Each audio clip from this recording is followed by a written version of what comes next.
Oh, nampak?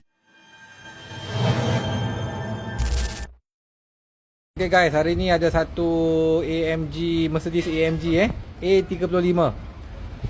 AMG A35 model baru ni. Dia customer ni nak tukar bateri asal original DIN 80 kepada bateri Nanex. Bateri Nanex ini. Nampak bateri Nanex. 12 volt 60 Ah. Okey, sekarang kita tengah buka tengah buka, nanti kita akan buat video. Sekarang kita tengok bateri lama ni berapa CCA dia. Oh, tinggal 384 saja. Memang dah kong habis lah. Dia baru sepatutnya dalam 700 ke 800 yang ni Nanex punya bateri. Kita tengok.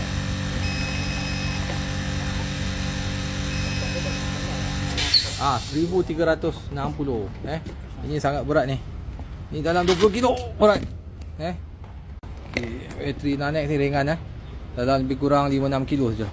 Macam bateri kita racing. Alright. Okay guys, kita dah nak siap pasang ni. Model ni sangat susah nak tukar bateri. Lebih sejam lebih lah. Sejam lebih. Banyak benda nak buka. Buka pasang ni. Okey, ni AMG Mercedes A35. Okey guys, kejap lagi kita nak cuba start. Dah habis pasang bateri semua.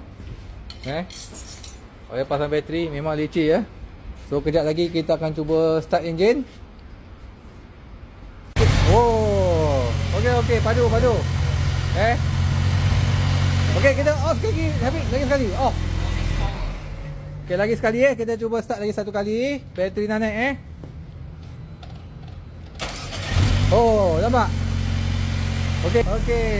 Alright So siapa yang berminat boleh singgah dekat HQ Nanex ataupun PM kita untuk beli dengan dealer lah.